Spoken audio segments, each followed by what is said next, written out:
Salvation of India வழங்கும் ஜீவ வார்த்தை தேவ செய்தி. Pastor K. Moses Mariyappan, Madurai.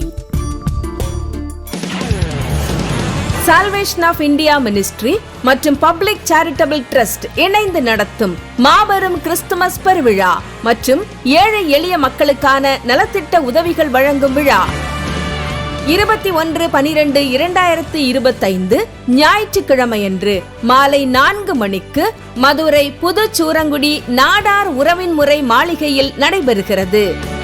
தலைமை ரெவரண்ட் டி.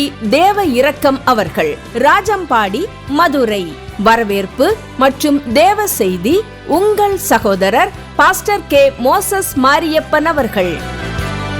இரக்கமுள்ளவர்கள் பாக்கியவான்கள், அவர்கள் இரக்கம் பெறுவார்கள் என்ற வேத வாக்கியத்தின்படி தேவ தரிசனத்தோடு உதவி திட்டங்களை செய்யும் இந்த உன்னதமான ஊழியத்திற்கு உதாரத்துவமான காணிக்கைகள் வழங்கவும் நலத்திட்ட உதவிகள் வழங்கவும் நீங்கள் தொடர்பு கொள்ள வேண்டிய ஜிபே மற்றும் போன்பே நம்பர் 9360383940.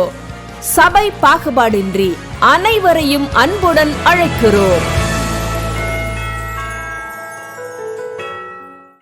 இந்த ஊழியமானது முற்றிலும் தாய் தகப்பன் இல்லாத ஏழை எளிய பிள்ளைகளுக்காக முற்றிலும் பார்வையற்ற என்னை கொண்டு அரசு அங்கீகாரத்தோடு செய்யப்படுகிறது என்பதை அறிந்து தொலைக்காட்சியிலே பார்க்கிற திருச்சபையிலே அமர்ந்திருக்கிற நீங்கள் ஜெபிக்கிறீர்கள், கொடுக்கிறீர்கள். நீங்கள் அறிந்திருக்கிற இந்த ஊழியங்களை குறித்து மற்றவர்களுக்கும் அறிமுகம் செய்து வைக்க உங்களை அன்போடு கூட கேட்டுக்கொள்கிறேன். குறிப்பாய் வருகின்ற 12வது மாதம் 21ஆம் தேதியில கொண்டாடுகிற கிறிஸ்துமஸ் ஃபங்க்ஷனுக்கான தேவைகள், அதற்காக என்னோடு உழைக்கின்ற பிள்ளைகளுக்காகவும் நீங்கள் ஜெபித்துக் கொள்ள உங்களை அன்போடு கூட கேட்டுக்கொள்கிறேன். இந்த மாதத்தினுடைய வாக்குத்தத்தம் எரேமியாவின் புத்தகம் 33வது அதிகாரத்திலே இருக்கிறது. ஏற்கனவே நாம் தியானித்துக் கொண்டிருக்கிறோம். இந்த நாளிலும் தியானிக்க போகிறோம். ஒரு அருமையான வசனம். இந்த எரேமியா தீர்க்கதரிசி இருக்கின்ற தீர்க்கர்களிலே ஒரு வித்தியாசமான ஒரு நல்ல மனிதன். ஏன் அப்படின்னா, எத்தனை பாடுகள், எத்தனை போராட்டங்கள், எத்தனை பிரச்சனைகள் வந்தாலும் 33வது அதிகாரத்தை எடுத்துக்கொள்ளுங்கள். எத்தனை பிரச்சனைகள், எத்தனை போராட்டங்கள் வந்தாலும் கடவுளிடத்திலே கேள்வி கேட்காத ஒரு மனிதன் என்றால் இந்த எரேமியா. இந்த அதிகாரத்தின் முதல் துவக்கத்திலே நாம பார்க்கும்போது ரொம்ப அழகா இருக்கும். நான் அதை உங்களுக்கு பின்னாடி சொல்றேன். இந்த நாளிலே வாக்குத்தத்த வசனத்தை வாசிக்க கேட்போம். எரேமியா 33:6வது வசனத்தின் வார்த்தைகளை நாம் வாசிக்க கேட்போம். இதோ நான் அவர்களுக்கு சவுக்கியமும் ஆரோக்கியமும் வரப்பண்ணி. ஆமென். கரங்களை தட்டி கர்த்தருக்கு ஸ்தோத்திரம் பண்ணுங்க. ரொம்ப முக்கியமான காரியம், ரொம்ப தேவையான காரியம். புரிஞ்சுதான் வாசிக்கிற மக, நீங்க நல்லாதான் கையை தட்டலாமே. கொஞ்சம் ஆண்கள் பக்கம் கை தட்டல் கம்மியா இருக்க. இதோ நான் உங்களுக்கு என்ன வர பண்ணுவேன்? ஆரோக்கியமும் சவிக்கியமும் வர பண்ணுவேன். அவர்களை குணமாக்கி அவர்களுக்கு பரிபூரண சமாதானத்தையும். ஆமென். கொஞ்சம் சமாதானம் இல்ல, பரிபூரண சமாதானத்தையும் சத்தியத்தையும் வெளிப்படுத்துவேன். ஆமென். சத்தியத்தையும் வெளிப்படுத்துவேன். கரங்களை தட்டி கர்த்தருக்கு ஸ்தோத்திரம் பண்ணுங்க. இது ஆண்டவரால் கோபப்பட்டு, ஆண்டவரால் தள்ளிவிடப்பட்டு, ஆண்டவரால் ஒதுக்கி வைக்கப்பட்ட யூத ஜனங்களுக்காகத்தான் ஆண்டவர் திரும்ப பேசுகிறார்.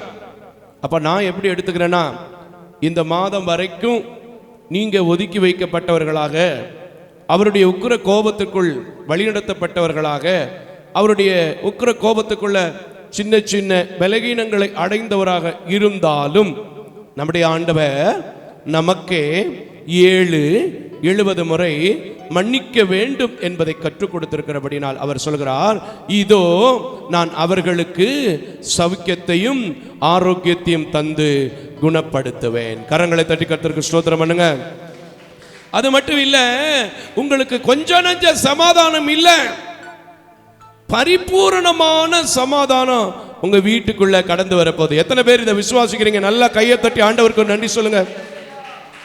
ஐயா, இந்த உலகத்துல கணவன் ஐபிஎஸ்ஓ ஐஏஎஸ் கூட இருக்கட்டும், மனைவி ஐபிஎஸ்ஓ ஐஏஎஸ் கூட இருக்கட்டும், ஆனால் தங்களுடைய பிள்ளைகளுக்கு, தங்களை சார்ந்து இருக்கிற தாய் தகப்பனுக்கு ஒரு நல்ல சமாதானத்தை கொடுத்து விட முடியுதா? உண்மையா சொல்லுங்க. எத்தனை IAS வீட்டில் IPS வீட்டில் சமாதானம் இருக்கு? ஆனா நான் சொல்றேன், என் ஆண்டவர் வீட்டில் நீங்க வந்திருக்கிறீங்க.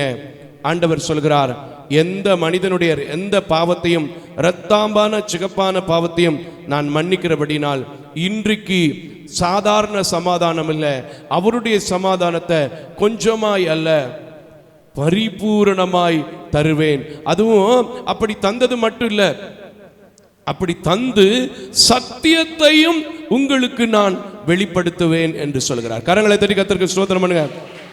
ஏன் சத்தியத்தை வெளிப்படுத்துவேன்னு சொல்றாருன்னா, ஒரு மனுஷனுக்கு எது இருக்கோ இல்லையோ, சத்தியம் மட்டும் இருந்துச்சுன்னு வச்சுக்கோங்க.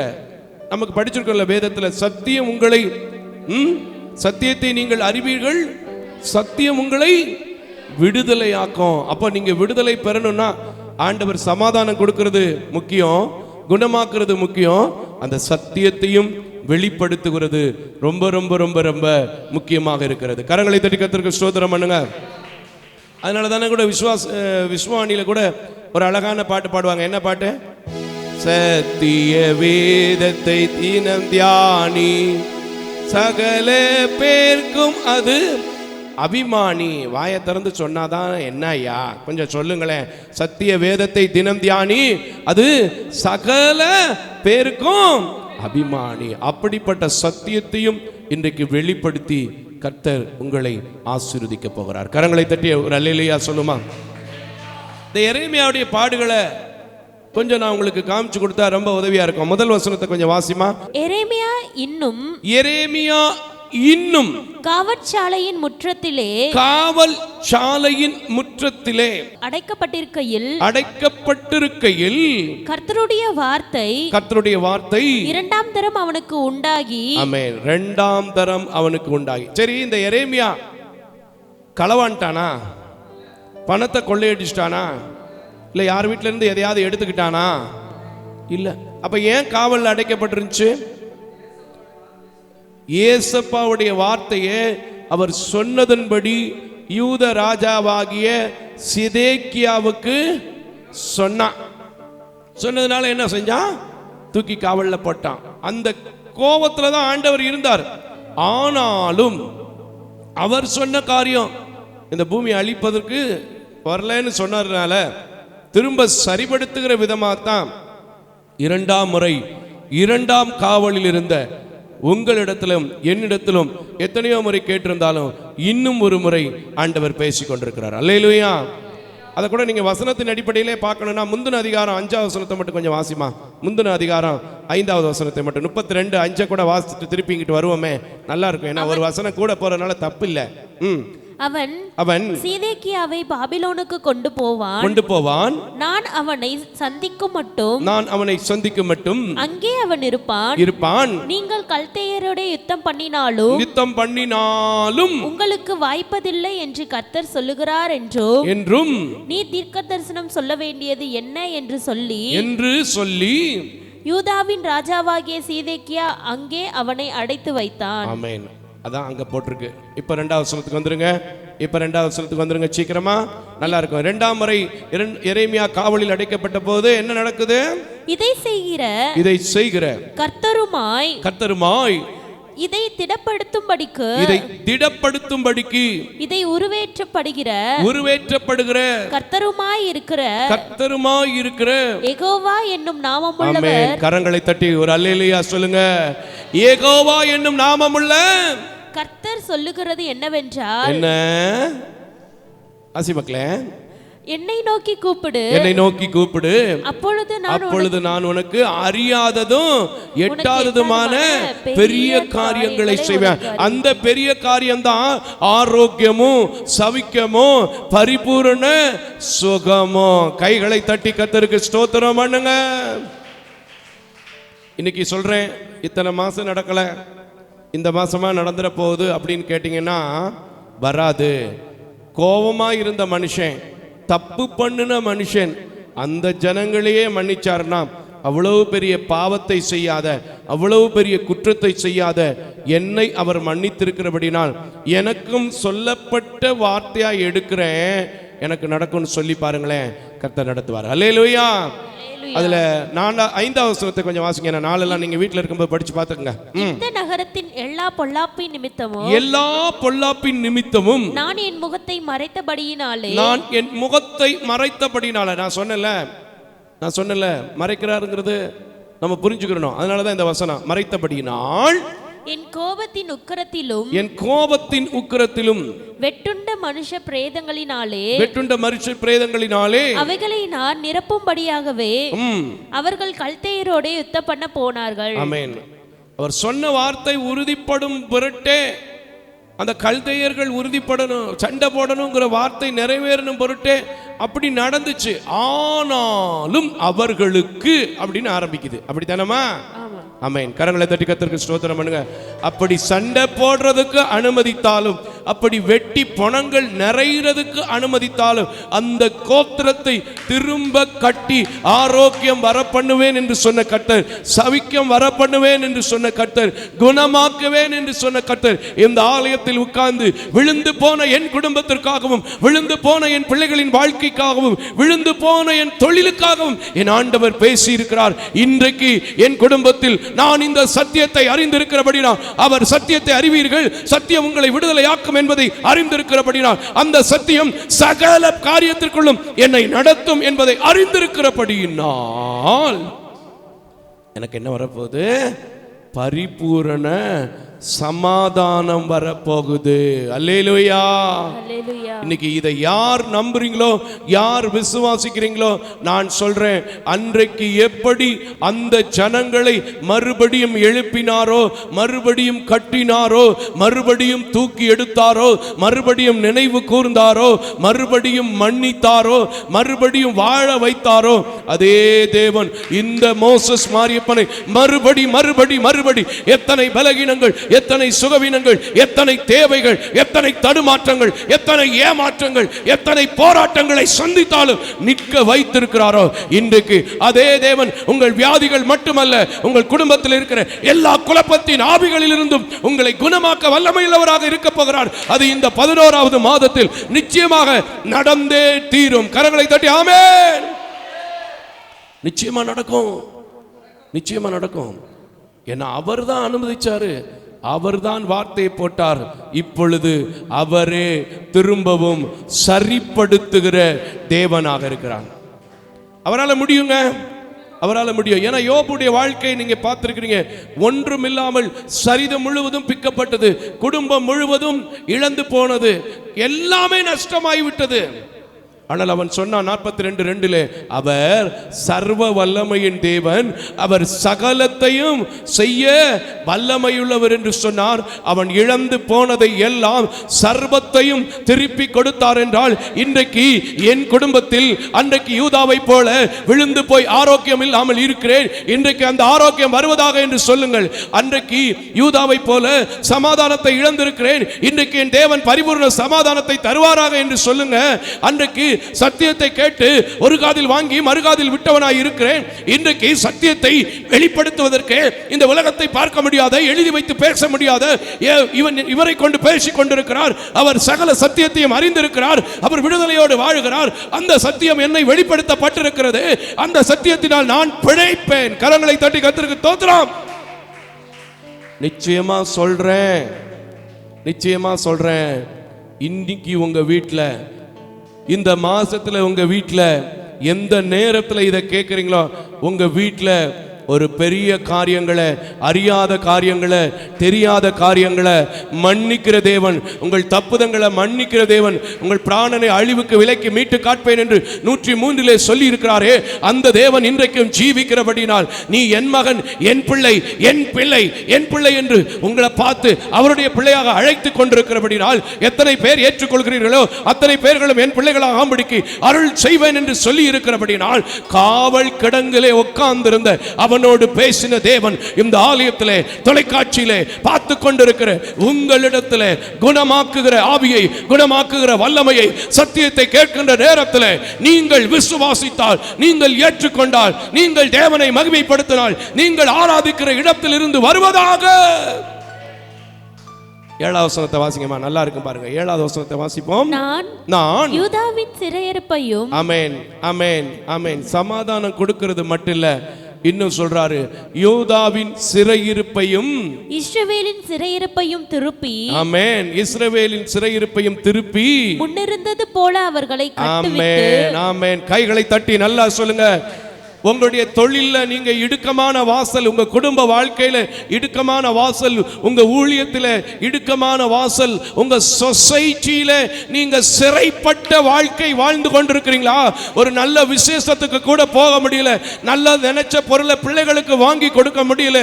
ஆண்டவர் சொல்கிறார், இன்றைக்கு நீங்கள் விசுவாசித்தால், இன்றைக்கு அந்த குணமாக்குகிற தேவன், என் ஆரோக்கியத்தில் அக்கறை கொண்டிருக்கிற தேவன், என் சவிக்கத்தில் அக்கறை கொண்டிருக்கிற தேவன், என் பரிபூரண சமாதானத்தில் அக்கறை கொண்டிருக்கிற தேவன், அந்த யூதா கோத்திரமாக இருக்கிறபடினால், அந்த இஸ்ரேல் கோத்திரமாக இருக்கிறபடினால், அந்த பெஞ்சமின் கோத்திரமாக இருக்கிறபடினால் என் சிறையிருப்பை மாற்றும் என்று சொன்னார்.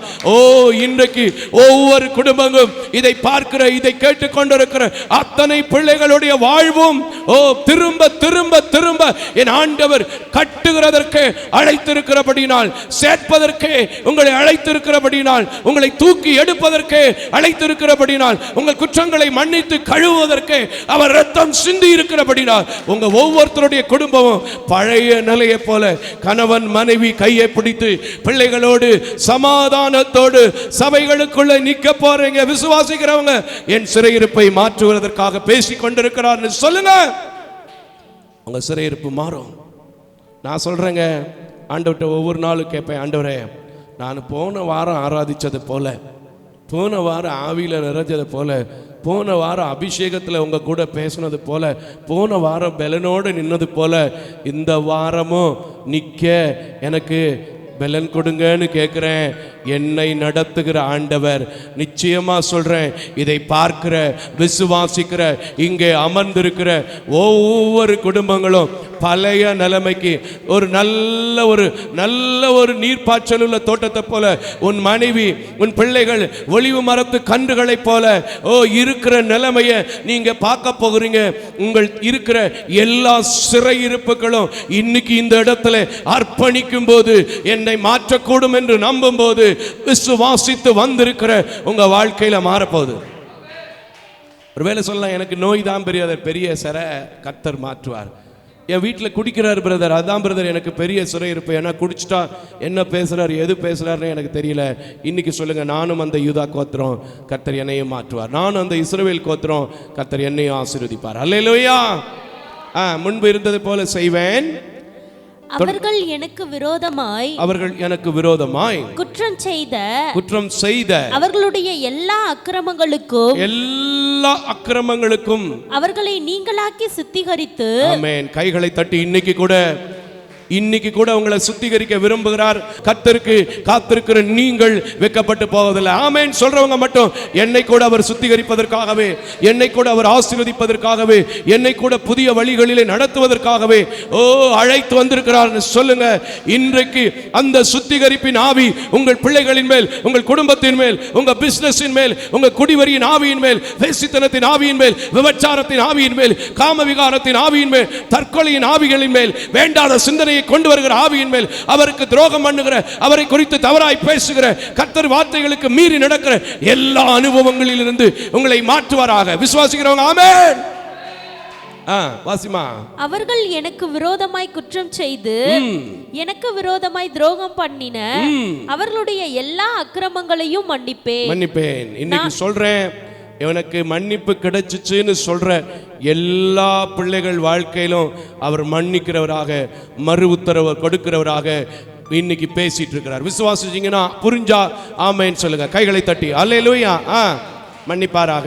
நான் அவர்களுக்கு செய்யும் நன்மையெல்லாம், நான் அவர்களுக்கு, நீங்க இங்க அமர்ந்திருக்கிற யாரோ அவர்கள் எல்லாருக்கும் நான் சொல்றேன், நான் அவர்களுக்கு செய்யும் நன்மைகள் எல்லாம் கேட்ப போகிற பூமியின் எல்லா ஜாதிகளுக்கும் முன்பாக. ஆமென். உங்க பக்கத்து வீட்டில் இருக்கிறவங்க, இயேசு என்கிற நாமத்தை அறியாதவங்க, உங்களுக்கு விரோதமாய் பேசின ஒவ்வொரு ஜனங்களும் பூமியின் எல்லா ஜாதிகளுக்கு முன்பாக அது எனக்கு ஆமென் மகிழ்ச்சியுள்ள கீர்த்தியுமாயும் ஆமென் புகழ்ச்சியுமாயும் மகிமையாய் இருக்கும்.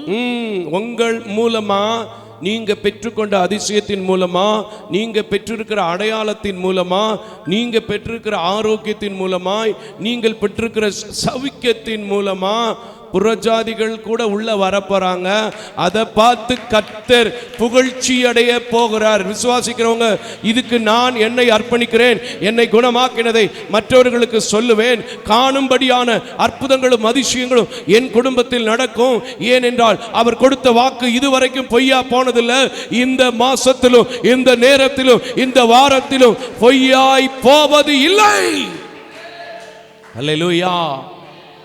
வாசி மக்களே, நான் அவர்களுக்கு அருளி செய்யும் எல்லா நன்மையின் நிமித்தமும் எல்லா சமாதானத்தின் நிமித்தமும் இவர்கள் பயந்து நடுங்குவார்கள் என்று இஸ்ரவேலின் தேவனாகிய கர்த்தர் சொல்லுகிறார். ஆமென். இத சொன்னது வேற யாருமே இல்லை, என் தேவாதி தேவன், ராஜாதி ராஜன், கர்த்தாதி கர்த்தரே சொல்லி இருக்கிறார்னா நீங்க சொல்லுங்க, அவர் வார்த்தை ஒண்ணுமே வீணா போனதில்லை, அவர் வார்த்தை ஒண்ணுமே நிறைவேறாம இருந்ததில்லை, அவர் வார்த்தை ஒண்ணுமே நடக்காம இருந்ததில்லை. இதுவும் நடக்கும்னு சொல்லுங்க, கர்த்தர் உங்களுக்கு நடத்துவார். ஏன்னா நீங்க யாரால தெரிந்து கொள்ளப்பட்ட ஜனம், யாரால் ஆசீர்வதிக்கப்பட்ட ஜனம், எதற்காக இந்த ஆலயத்திற்கு வந்திருக்கிறீங்க? அவருடைய வார்த்தையை கேட்பதற்கு. அப்ப அவருடைய ஊழியத்தை செய்யற எங்களை போன்ற ஊழியக்காரங்களை இதுவரைக்கும் சும்மா அனுப்பல, சும்மா விடல அப்படின்னா நீங்களும் சொல்லுங்க, என்னையும் அவர் சும்மா விடுவதற்கு அழைக்கல, மறுபடியும் கட்டுவதற்கு அழைத்திருக்கிறாரு. கட்டினது மட்டும் இல்ல, சமாதானத்தை பெறுவதற்கு அழைத்திருக்கிறார்னு சொல்லுங்க, சமாதானம் வரும். கரங்களை தட்டி கர்த்தருக்கு ஸ்தோத்திரம் பண்ணுங்க. அதுல 12வது வசனத்தை கொஞ்சம் வாசிமா, நல்லா இருக்கும் பாருங்க. 12வது வசனத்தை, மனுஷனும் மிருகமும் இல்லாமல் அவாந்திர வெளியாய் கிடைக்கிற இவ்விடத்திலும். ஆமென். இந்த இடத்துல கூட சில நேரத்துல யோசிச்சு பாப்பேன், ஏன் ஆண்டவரே சபையை கொடுத்தீங்க? ஆட்களே என்ன செய்ய மாட்டாங்க, சில நேரத்தில் வரமாட்டாங்க. ஒரு ஆடு மாடு சத்தம் கூட சில நேரத்தில் என்ன செய்யாது, இந்த இடத்துல கேட்காது. உண்மையா பொய்யா? நான் படிச்சுட்டு இருக்கும்போது ஆண்டவர் என் கூட பேசினார், நீ அப்படி நினைக்கிறியா, நீ அப்படி நினைக்கிறியா, ஆனால் உனக்கு நடக்க போகிறது என்னன்னு தெரியுமா அப்படின்னு.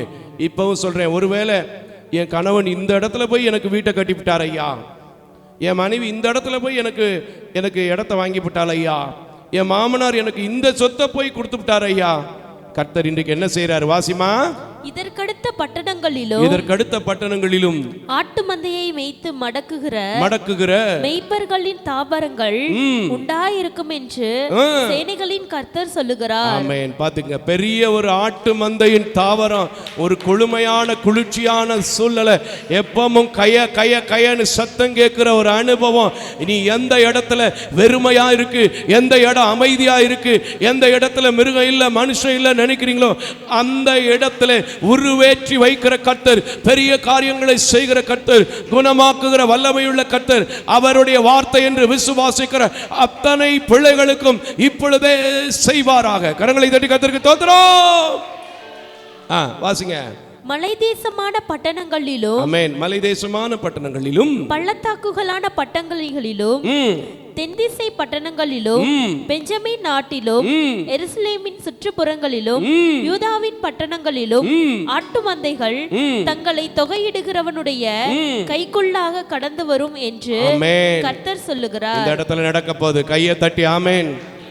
கணக்கு பார்க்குற அளவுக்கு அங்கே ஒரு கூட்டம் இருக்குது, இங்கே ஒரு கூட்டம் இருக்குது, அங்கே வேறு இவ்வளோ பெரிய இது, இங்கே இவ்வளோ பெரிய காரியம்னு சொல்லி எத்தனை ஆட்கள் இங்கே ஒன்றும் இல்லைன்னு சொன்னாங்களோ அதே ஆட்கள் பார்த்தீங்கன்னா இது அவங்க கூட்டம், இது இவங்க கூட்டம்னு சொல்லி அங்கே ஆட்டு மந்தையை குறித்து சொல்லப்பட்டிருக்குது. நான் விசுவாசிக்கிறேன், குடும்பம் குடும்பமாக கணக்கிடுகிற அளவிலே உங்கள் கோத்திரங்கள் உங்கள் பிள்ளைகளின் பிள்ளைகளோடு அமைதியாக இருக்குன்னு சொன்ன இடத்திலே நீங்கள் பெருகுவீர்கள். ஏனென்றால் அதுதான் தேவனுடைய சித்தம், அதுதான் தேவனுடைய திட்டம். அதற்காகத்தான் திருமணம் என்கிற ஒரு பந்தத்தையும் அவர் ஏற்படுத்தினார். ஆகையினால் தான் வேதவசனமும் சொல்கிறது, நீங்கள் பலுகி பெருகி பூமியை. ஆமென். கரங்களை தட்டி கர்த்தருக்கு ஸ்தோத்திரம். வாசிமா. இதோ நாட்கள் வரும் என்று, அந்த நாள் தான் இது, அந்த நாள் தான் இது, அந்த மாதம் தான் இது, அந்த வருஷம் தான் இந்த 2025 சொல்லுங்க. யூதா குடும்பத்திற்கும் வாசிச்சிருப்பா வசனத்தை வாசிச்சிரு மக்களே. யூதா குடும்பத்திற்கும் அப்பொழுது நான் இஸ்ரவேல் குடும்பத்துக்கும் யூதா குடும்பத்திற்கும் இஸ்ரவேல் குடும்பத்திற்கும் சொன்ன நல்வார்த்தையை நல்ல வார்த்தைகள் நிறைவேற்றுவேன். ஆமென். கர்த்தர் நிறைவேற்றுவார்னு சொல்றவங்க மட்டும், அந்த யூத கோத்திரத்துல என் ஆண்டவர் வந்தார், அதே கோத்திரத்துல நான் வந்தேன், அந்த இஸ்ரவேலின் ஜனம் சொல்லி யாக்கோபுடைய பிள்ளைகளை பார்த்து சொன்னார், அதே இஸ்ரவேலின் ஜனமாகத்தான் நானும் இருக்கிறேன். இந்த நல்ல வார்த்தை, இந்த அற்புதத்தின் வார்த்தை, இந்த சத்தியத்தின் மூலமாய் கிடைத்த வார்த்தை, காவல் கிடங்கிலே பேசப்பட்ட வார்த்தை, இரண்டாம் முறை உணர்த்தப்பட்ட வார்த்தை, மறுபடியும் நான் படித்து மறந்து போயிருக்கிறபடினால் எனக்காக பேசப்பட்டிருக்கிற வார்த்தை உறுதிப்படும். என் குடும்பத்திலே, என் பிள்ளைகளின் வாழ்க்கையிலே திருமண தடை நீங்கும், கடன் பாரம் குறையும், வியாதியில பெரிய காரியம் நடக்கும்னு சொல்லுங்க. இப்பொழுது அந்த நல்ல வார்த்தை இயேசுவின் நாமத்தில் உங்க பிசினஸ் மேல, உங்க குடும்பத்து மேல, உங்க வியாதி மேல வருவதாக. ரிபா ஷதா ரபா லபா. இன்னும் ஒரே ஒரு வசனம் வாசிரு மக்களே, முடிச்சிருவோம். அந்நாட்களிலும் அக்காலத்திலும் தாவீதுக்கு இங்க நீங்க கவனிக்கணும், இது ரொம்ப முக்கியமான வார்த்தை. ஒரு வார்த்தை தான் வாக்குத்தத்தம் நினைச்சேன். கீழே போக போக போக அத்தனை இழந்து போன ஜனங்களுக்கும் அவர் அப்படிப்பட்ட வார்த்தையை கொடுக்கிறாருன்னா, 11 மாசம் ஆச்சையா, 2025 ஆச்சையா, என்னையா நடந்துற போதுன்னு கேள்வி கேட்கிற உங்களுக்கு ஆண்டவர் சொல்றாரு. இப்ப திரும்பி முதல்ல இருந்து 15 வசனத்தை வாசிக்கிற மக்களே. அந்நாட்களிலும் அக்காலத்திலும் தாவீதுக்கு நீதியின் கிளையை, ஆமென், நீதியின் கிளை. நீங்க எல்லாம் யார் இங்க உட்கார்ந்து இருக்கிறவங்க எல்லாம்? நல்ல தைரியமா தான் சொல்லுங்களேன், நீங்க எல்லாம் யாரு? இதுவரைக்கும் இல்லைன்னா கூட இனிமே நானு, எல்லாம் சத்தமா சொல்லுங்க, இதுவரைக்கும் இல்ல ஒருவேளை, ஆனா இப்போ நானு நீதியின் கிளை. சொல்லுங்க, எல்லாரும் சொல்லுங்க, நானு நீதியின் கிளை. ஆமென், நான் நீதியின் கிளை. ஹல்லேலூயா. வாசி மக்களே. நீதியின் கிளையை முளைக்க பண்ணுவேன். அவர் பூமியிலே நியாயத்தையும் நீதியையும் நடப்பிப்பார். அந்நாட்களில் யூதா ரட்சிக்கப்பட்டு எருசலேம் சுகமாய் தங்கும். அந்த எருசலேமில் இருந்து அவர் இன்றைக்கும் உங்களை ஆசீர்வதிக்க சொன்னபடியினால் தான் சங்கீதம் 128 கூட நம்ம வாசிக்கிறோம்ல. என்ன வாசிக்கிறோம் கடைசியில? எருசலேமின் சமாதானம் உங்களுக்கு வைக்க வேண்டும் என்கிற நோக்கத்தினால் தான் அவருடைய பரிபூர்ண சமாதானம், அவருடைய குணமாக்குகிற வல்லமை, அவர் தருகிற சவிக்கம் உங்க வீட்டுக்கு வரும் என்று சொல்லி இருக்கிறேன். அது இந்த நாள், இந்த மாதம், இந்த வருடம் என்று நீங்கள் விசுவாசித்தால் நிச்சயமா நடக்கும். உங்க வீட்டுக்குள்ள இதுவரைக்கும் இழந்திருக்கிற எல்லா காரியத்திலும் தேவன் பரிபூர்ணமான சமாதானங்களை, சந்தோஷங்களை தந்து உங்களை ஆசீர்வதிப்பார். நான் மனதார கரம் நீட்டுகிறேன், மனதார ஆசீர்வதிக்கிறேன். கர்த்தர் உங்களை ஆசீர்வதிக்க இப்பொழுதும் கூட நான் ஜெபிக்கிறேன். ஜெபம் செய்வோம். மகா இரக்கமும் பரிசுத்தமும் உள்ள நல்ல தகப்பனே, சகல சத்தியத்திற்குள்ளும் என்னை வழிநடத்தி குணமாக்கி சௌக்கியத்தை கொடுத்திருக்கிற தேவன், இன்றைக்கும் இந்த திருச்சபையிலும் தொலைக்காட்சியிலும் பார்த்து, நான் யூதா குடும்பம், நான் இஸ்ரவேல் குடும்பம், நான் அவரால் உண்டாக்கப்பட்டவன் ஆகையினால் என் குடும்பத்தையும் முன் நிலைமைகளைப் போல ஆசீர்வதித்து திரும்ப கட்டுவதற்கு பேசி இருக்கிறார் என்று விசுவாசிக்கிறேன். ஒவ்வொரு குடும்பங்களிலும் எதை இழந்திருக்கிறார்களோ, எதை நினைத்து கலங்கி கொண்டிருக்கிறார்களோ, எதில் பயந்து கொண்டிருக்கிறார்களோ, எல்லாவற்றையும் நீர் சரிப்படுத்தி மன்னித்து ஆசீர்வதித்து உம்முடைய பிள்ளைகளை நீர் வாழ வைக்க வேண்டும் என்று, உம்முடைய பிள்ளைகளிடத்திலிருந்து நீர் வாழ வைத்தீர் என்கிற சாட்சிகளை எழுப்ப வேண்டும் என்று சொல்லி உம்மிடத்தில் அழைப்பை பெற்றவனாய், அபிஷேகத்தை பெற்றவனாய், உம்முடைய உக்கிரானமான ஊழியத்தை செய்கிறவனாய் உம்மிடத்தில் உத்தரவாதத்தோடு கேட்கிறேன். இதுவரை எங்களுக்கு இரக்கம் செய்தேன். தொடர்ந்து பார்க்கிற, கலந்து கொண்டிருக்கிற ஒவ்வொரு பிள்ளைகளுக்கும் இரக்கம் செய்யும்.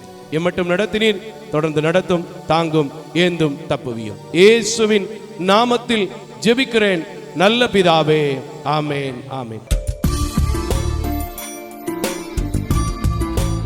தேவ தரிசனத்தோடு செயல்படும் இவ்வூழியத்தினை உங்களது உதாரத்துவமான காணிக்கைகளால் தாங்க விரும்பினால் M Ranjith Kumar, Keputhur branch, state bank of India, account number 3386424648, IFSC code SBIN 00155669.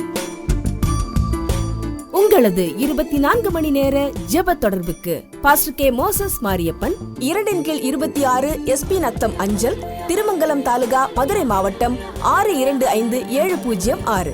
Phone number 9360383940. ஜெபியுங்கள், தாங்குங்கள்.